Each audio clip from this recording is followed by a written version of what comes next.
Hi there. In this activity, we're going to map the Hispanic monarchy, its rise and fall through the early modern age. So first of all, we're going to check this timeline that goes from 1453. This is, according to some, the beginning of the early modern times. This is the fall of the Byzantine Empire, okay? All the way to 1789. This is the French Revolution, the end of the early modern age. So all of this is the early modern time, okay? So what kings are we gonna check in this period? Okay, so we have from above here to a bit after 1500, we're gonna have the first early modern kings in Spain. These are the Catholic kings that go from their marriage in 1469 all the way to the death of Fernando in 1516. Isabel y Fernando, the Catholic kings, the first early modern kings. We move from feudal monarchy to authoritarian monarchy, okay, with these kings. Later on, we're going to have Carlos V, that will last until his retirement. He didn't die a king, he retired in 1556. So from 1516 to 1556, we have Carlos, first of Castilla and fifth of the Holy Roman Empire, okay? Then from that moment to almost the end of the century, until 1598, we have Felipe II, the son of Carlos I, okay? Afterwards, we have a short reign that we won't check very much. From 1598 to 1621, we're going to have Felipe III, okay? Then we are going to focus more on Felipe IV. Felipe IV goes all the way to 1665. 1665, from 1621, Felipe IV, okay? He is going to be the king that lives through the decline of the Catholic monarchy, also known as the Hispanic monarchy or the Spanish Empire, as some know it. He will live through the Peace of Westphalia, where the Spanish monarchy loses some territories in 1648, okay? And later on, we're going to have, until the year 1700, Carlos II. Okay, all of these are the House of Austria. Okay, also known as Habsburgs.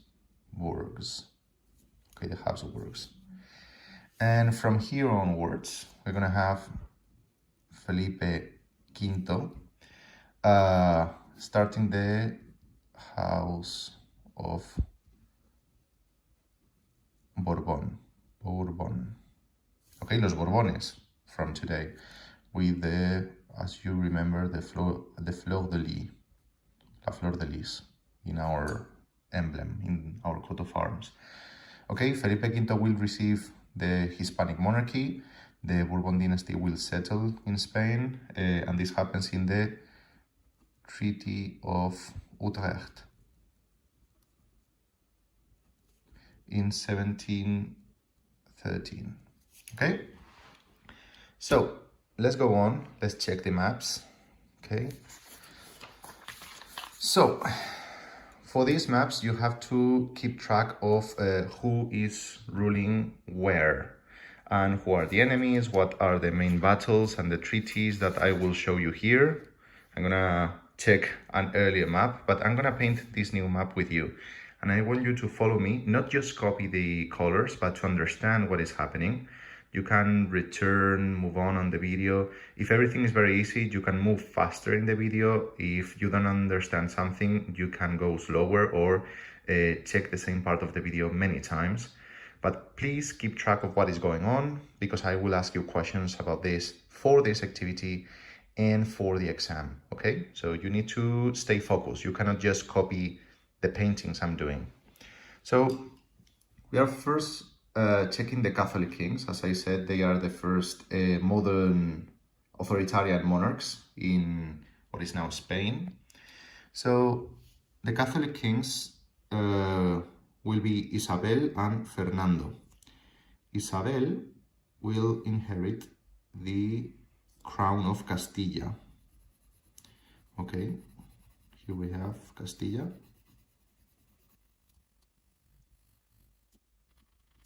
Okay, and Fernando will inherit Aragon, the crown of Aragon.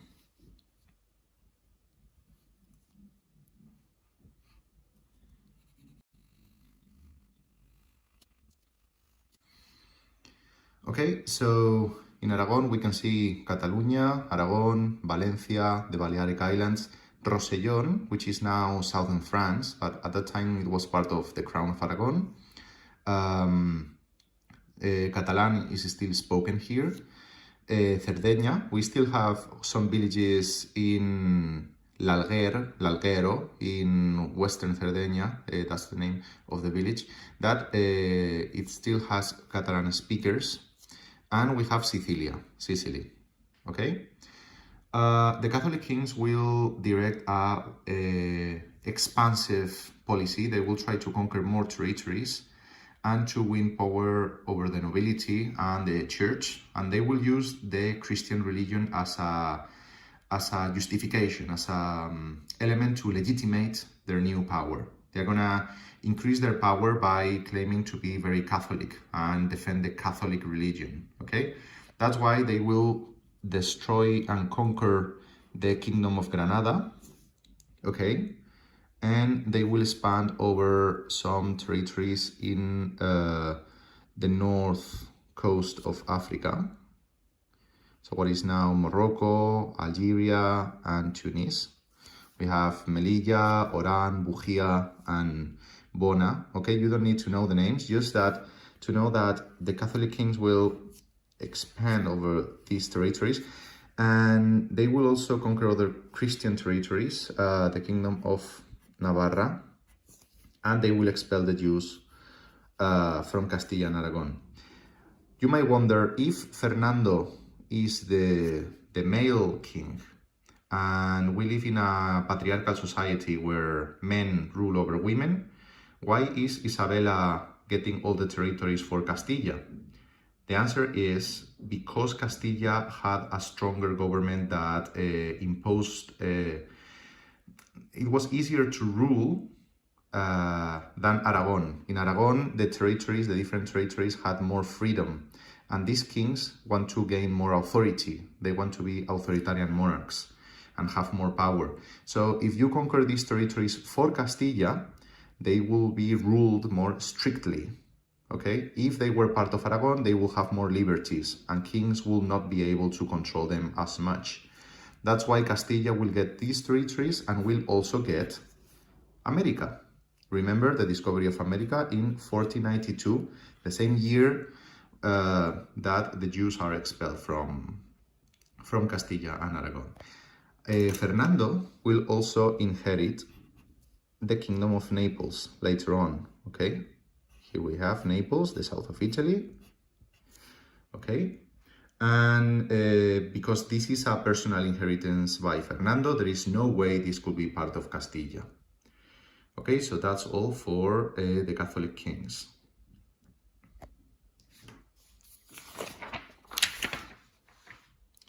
Now we move to Carlos I, okay? Carlos I will inherit many territories. He will become the biggest ruler in Europe, okay? So I'm gonna use the following colors. In blue, the territories of this Catholic monarchy or Hispanic monarchy. in green, the territories of that are not part of the monarchy, but they are allies of the monarchy. They are friends of the monarchy. And in red, the enemies of the monarchy, rebellions, people fighting against the monarchy, and so on and so forth. Okay? So let's see. Carlos V, or Carlos I.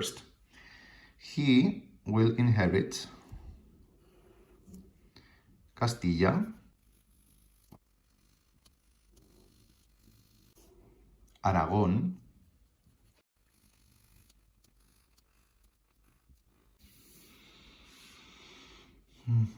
Now he will inherit also Burgundy, and by Burgundy we have different territories. We have Flanders, what is now Belgium. We have the Franche-Comté. I'm gonna write it down. Okay, and the Netherlands. Let me write it down here. We have Flanders. We have the what is the name? Franche-Comté, Franco Condado in Spanish, and we have the Netherlands. Okay, all of this is part of Burgundy, the Franche-Comté, Flanders, and the Netherlands. Let's see how it goes. Okay, all of this is part of Burgundy, and now he will also get Austria. Austria includes the Tyrol. Remember the Tyrol, which is in the Alps here, and the rest of Austria. Different counties, including also what is now Slovenia. This is Slovenia now, and Austria. Okay, and the thing is, with the inheritance of Austria, the Duke of Austria was normally the emperor of the Holy Roman Empire. In order to be emperor, different princes of the Holy Roman Empire had to choose you as the new emperor. But if you were the Duke of Austria, you had a good chance that you can convince them. You only needed a lot of money to be elected emperor. Carlos will have a lot of money. They will get the money mostly from Castilla and from Aragon. Carlos will get the money from here to pay the princes of the Holy Roman Empire in order to be elected emperor. So Carlos will be the emperor of the Holy Roman Empire. I'm going to show you the map of the empire. The emperor didn't have a lot of control of the territory, so I'm going to make only the frontiers of the empire. I'm not going to draw everything in blue here.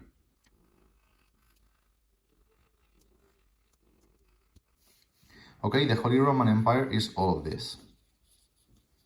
All of this. And he will be the emperor of this territory. But the Holy Roman Emperor doesn't have a lot of control over what is happening here. It's not the same as being the King of Castilla or the King of Aragon.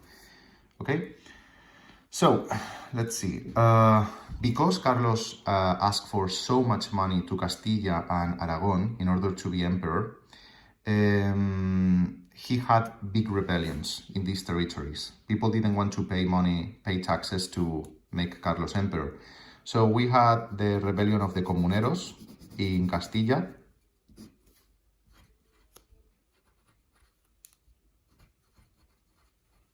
We have the rebellion of the Comuneros. And in Valencia, we have the Germanías. The Germanías, the Agermanats, hermandados in Spanish, were like the Comuneros. They were people in Castilla, people in Aragon that didn't want to pay all this money to Carlos and give so much power to the new king, okay? There was also a huge rebellion in the Holy Roman Empire. We have here the birth of a new kind of Christianity, Protestantism. The Protestants were Christians that denied the power of the Pope, El Papa, the leader of the Catholic Church in Rome.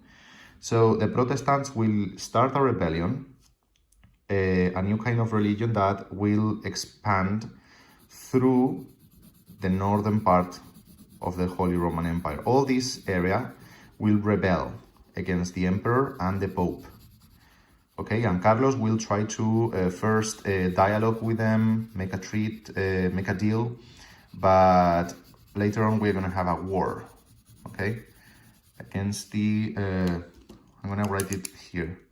Against the Protestantism. Okay, against the Protestants. Finally, when Carlos was completely unable to defeat the new religious group, the Protestants, he will sign a peace with them. Peace of Augsburg in 1555. This peace just recognized that the Protestants are here to stay. They will not be defeated and repressed. Okay? There were many other wars.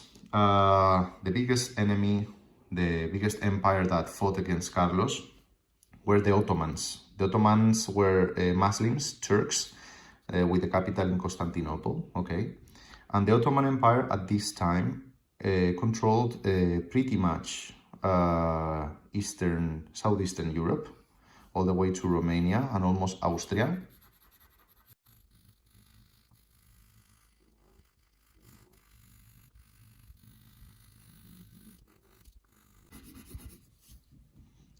And they also control North Africa, all the way to Morocco. Okay, the Ottomans control this, all the coast over here, all the way to Israel and Egypt. Okay, it was a huge empire and they were the enemies of Carlos V. That's why there were many fights in North Africa. The Ottomans had a pirate called Barbarroja. Oh, let me write it on pen. Barbarroja. That was a pirate loyal to the Ottomans that attacked the coasts of what is now Spain and Italy, defending the Muslim Caliph, the Ottoman ruler, basically, okay? And the other big enemy of Carlos V was France. France was the second biggest country in Europe. They were both Catholic, but Carlos V and the King of France are competing in order to decide who's the leader of Europe, who is the most powerful ruler in the continent. So, of course, there are going to be wars. They fought for territories in Italy, France, and the Catholic monarchy.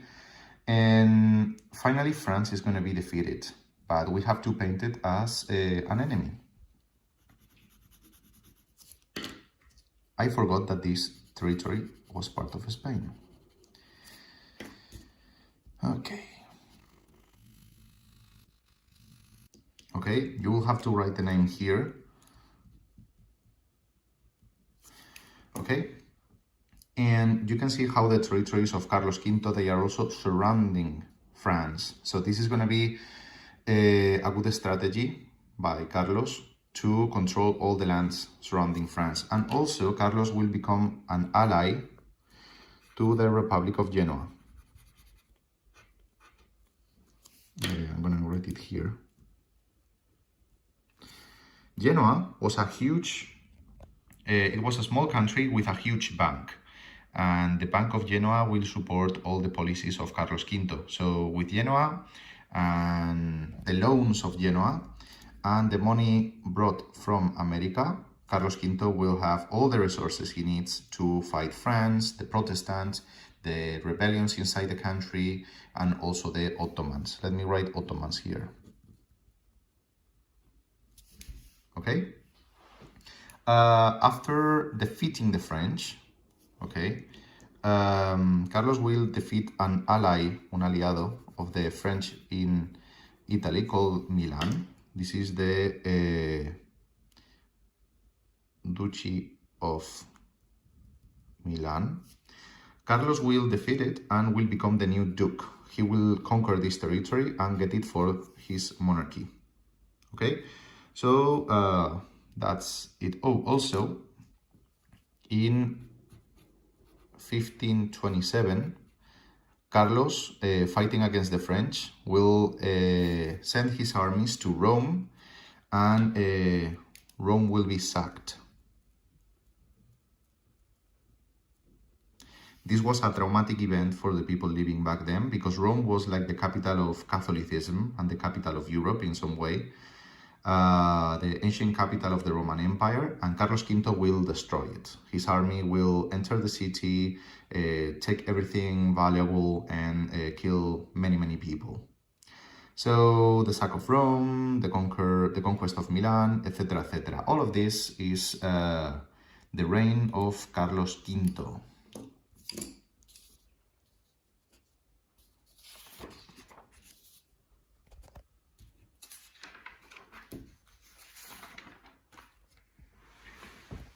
Now we move to Felipe II. Felipe II will not inherit everything from Carlos V.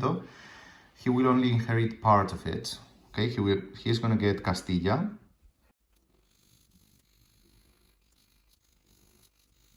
He's going to get Aragon. He's going to get also Milan. He will receive also Burgundy. Remember, the Franche-Comté, Flanders, and the Netherlands. Okay? Of course, he gets also the territories from America, of course. And he will not get Austria. Austria will go for his uncle. The brother of Carlos V will inherit Austria. This is the King Fernando. He will become also the Holy Roman Emperor, just like Carlos V was.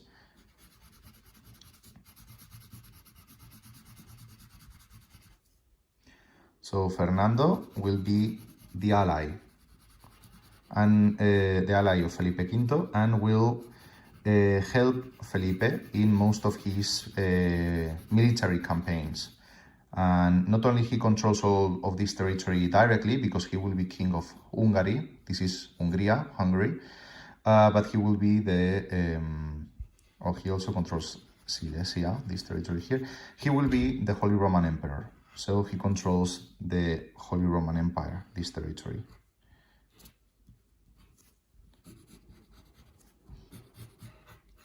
Okay, of course, Felipe II also has the alliance, the help of Genova. Okay, let's see.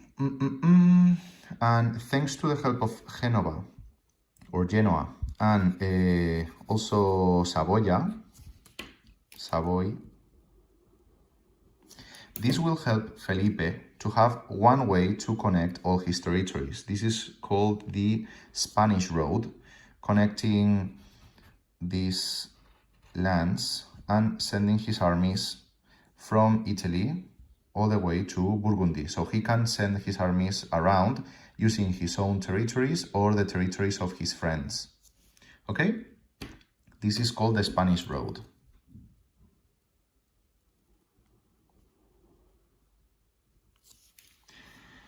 Anyways, Felipe II will have also the help of the Pope, el Papa, the leader of the Catholics, and Venetia,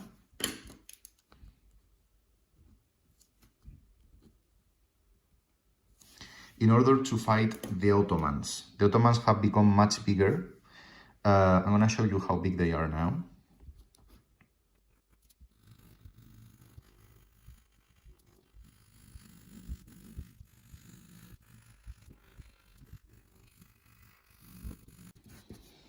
Okay, so the Ottomans pretty much control 3/4 of the 3/4 of the Mediterranean, and as far as what is now Russia and Ukraine, okay? But they are going to be defeated.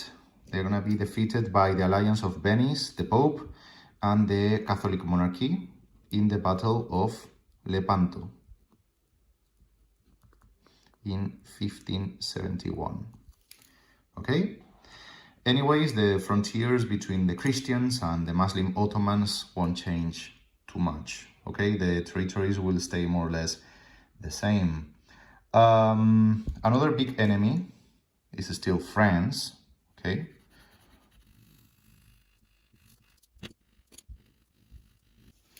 Okay, wars with France will keep happening, and at some point, Felipe tried to marry the Queen of England, Mary, but Mary will be deposed because the English are moving into creating their own version of Christianity.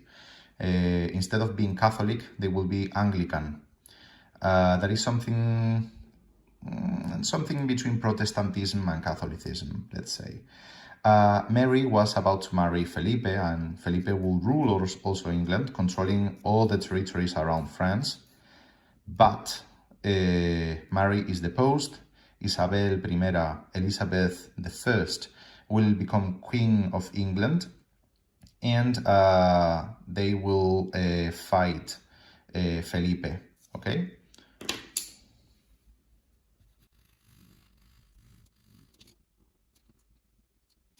In 1588, the Spanish Armada will be sent to conquer England from Galicia, and they were completely defeated. The main problem was the bad weather. The Spanish Armada was unable to disembark in England, and when sailing north of Scotland, a huge storm destroyed most of the ships and the people carrying that were traveling on the ships. That was a huge problem. Felipe will also have rebellions inside of his territories. The Netherlands will become Protestant and will rebel.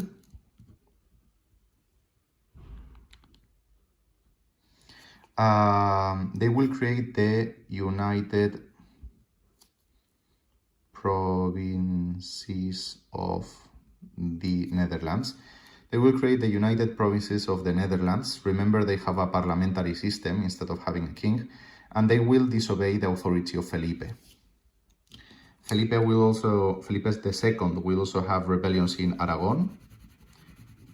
Aragon will try to become independent. And also the Muslim population in South Spain, mostly from the Kingdom of Granada, the Moriscos, will rebel because the Catholics were putting too much pressure into them. They were officially Christians. The kings had forced the Muslims to become Christians, but they kept many traditions from the Muslim past, the Moriscos, and Felipe suspected that they were in reality Muslims. They were not real Christians. So the pressure rose up until the Moriscos rebelled. They asked for help to the Ottomans, but Felipe defeated them first. And then the Moriscos they took the Morisco population here, and the kings sent them to live in different parts of the territory.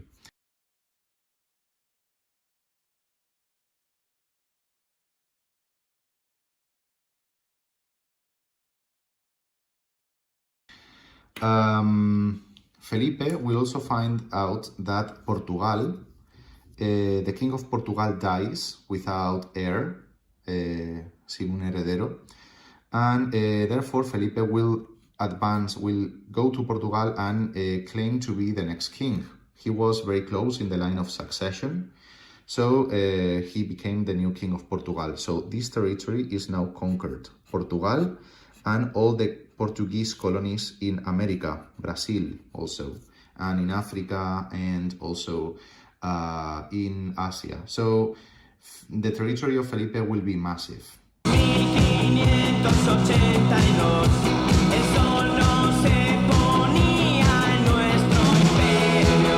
And Felipe is the first one to set one clear capital. The capital of the monarchy will be Madrid. And the palace of Felipe will be El Escorial. Felipe will build a palace in El Escorial and will rule his kingdoms and duchies and territories from there, okay? That's pretty much it now.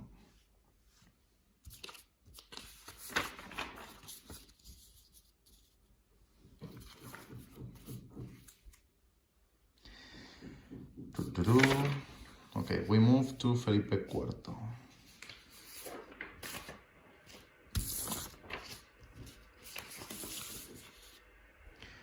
Okay, we move to Felipe IV. This is the king that will start losing territories. Felipe II already had many problems. He declared bankruptcy 3 times, so he was unable to pay his loans 3 times in his reign, but Felipe IV will see the big collapse, economic collapse of the monarchy.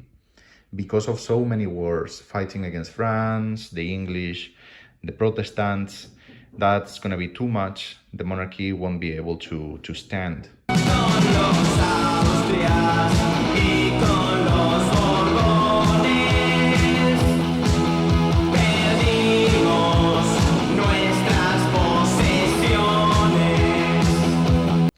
So, Felipe inherits Castilla, Aragón, Portugal. Portugal had Ceuta and Castilla had Melilla and other territories here like Oran. That's why we have Ceuta and Melilla in Spain today. Also Milan.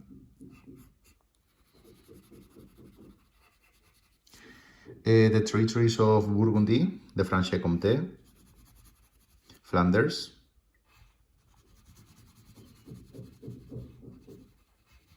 and in theory the Netherlands, although the Netherlands are not clearly controlled by Felipe, but he claims to possess them. They are rebels there, but Felipe tries to suppress the rebels and reconquer the territory. And of course, all the territories from America and from other parts of the world, okay? So, the biggest ally is still Austria, controlling Tyrol, Austria, and many territories you don't need to know. Bohemia, this is now the Czech Republic. Hungary will now extend over here. And the most important thing here is that the Duke of Austria, and also King of Hungary, will be the Holy Roman Emperor still. So they control pretty much all of this.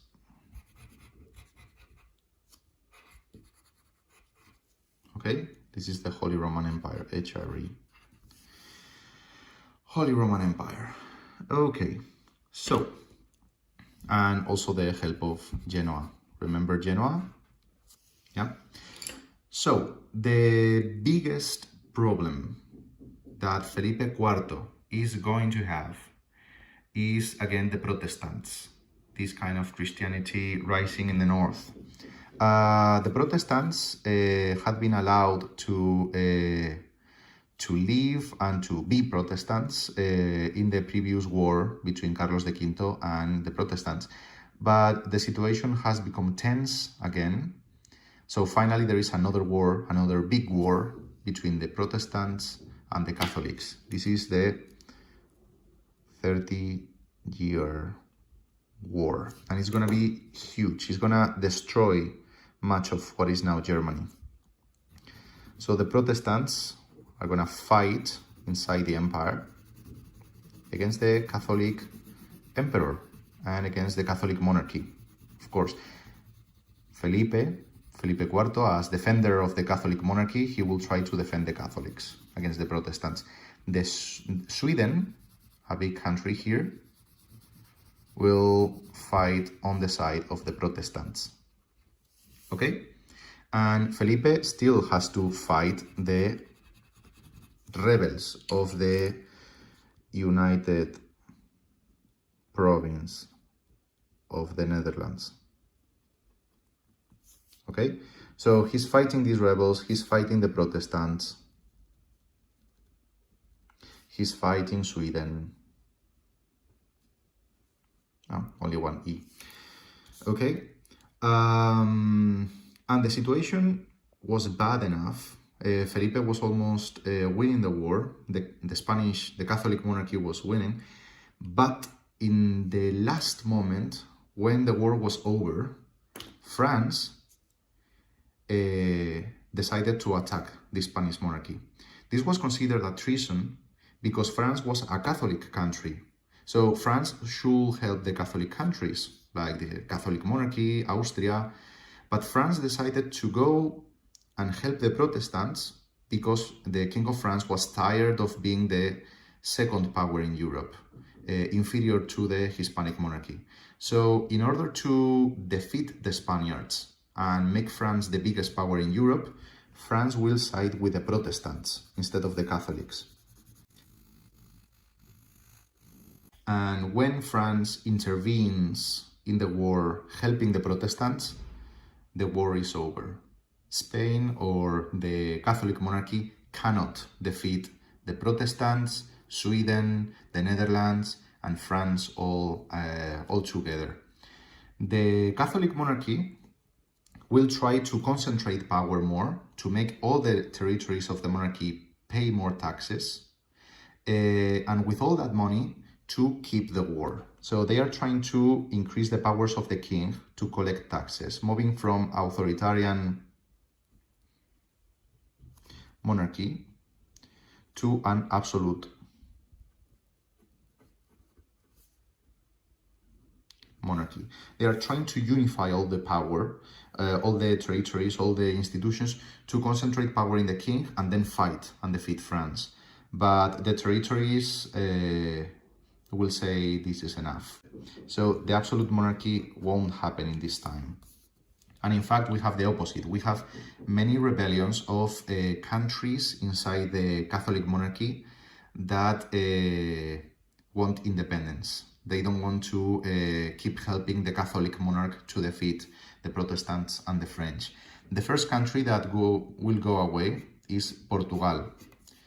In 1640, Portugal and the territories of Brazil and so on will become independent. They make a rebellion and they escape the control of the Catholic monarch. Okay? We have rebellions in Catalonia. The Catalans don't want to pay more taxes to help the monarchy. We have another big rebellion in Andalusia. We will have a rebellion in Aragon. And we will have a rebellion in Nápoles. So all of these territories will rebel. Okay? Now the Spanish armies not only have to fight France and the Protestant, they also have to fight Aragon, Catalonia, Naples, Andalusia. So this is the end. It's pretty much done. The other side of the war has won. And how are they going to decide what happens next? There's going to be one peace that ends the 30-year war. Okay? The peace is called the Peace of Westphalia.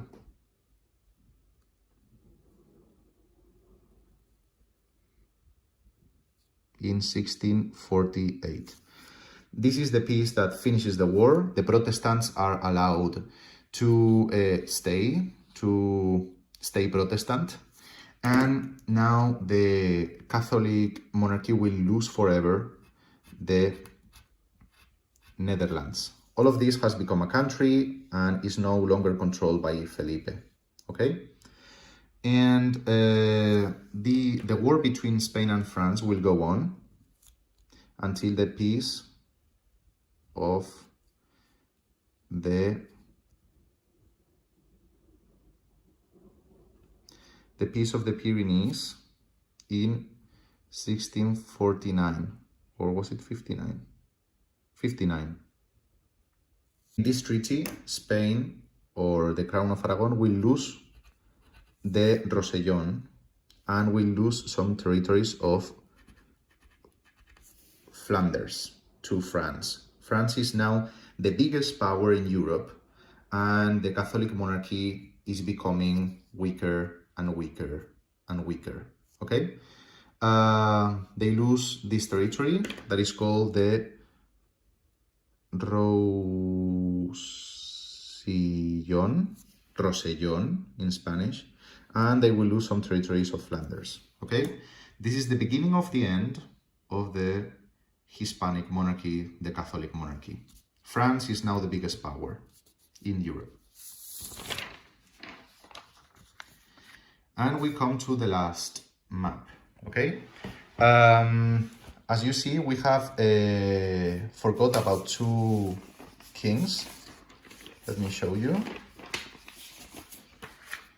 We have analyzed the Catholic kings, Carlos V, Felipe II. We have not mentioned Felipe III because it was pretty much the same as his father. We have just checked Felipe IV. We are not gonna focus on Carlos II because he just lost many wars against France. And finally, Felipe V will be the next ruler from the French House of Bourbon. The Bourbons are the family ruling France, and they will manage to make the next king, Felipe, the King of Spain, okay? Felipe is the grandson, el nieto, of the King of France, Luis XIV, the big absolute monarch of Europe. How did it happen? Basically, Carlos II, the last monarch of the House of Austria, dies without an heir, sin un heredero. And there are going to be two sides deciding who is the next king. So, on the one hand, we have the Bourbon family. Louis XIV, the King of France, will send his son, Felipe. Oof, this is not writing anymore. Okay. Felipe V to be King of Spain. But we have a different candidate. In Austria, we are going to have the Archduke Charles IV of Austria. Okay? So, France is not gonna have much support because France is already the biggest country in Europe. They are too powerful, so no one wants France to control also Spain. So many people will support Charles. Who's supporting Charles? The Kingdom of Prussia, okay? The Netherlands will support also Charles. England, so Great Britain, Gran Bretaña, Portugal, okay? Who else? Savoia,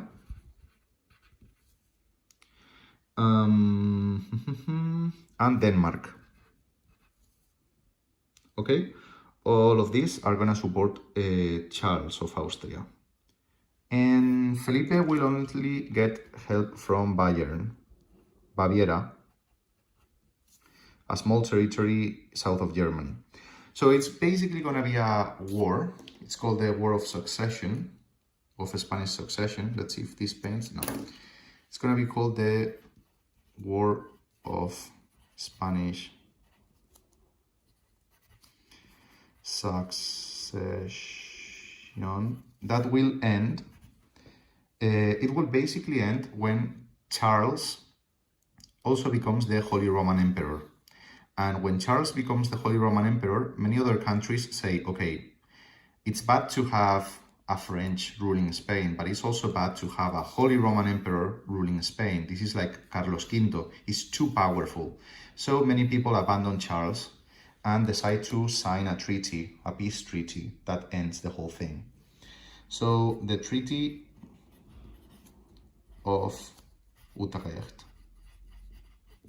is signed in 1713, okay? And this will decide what happens.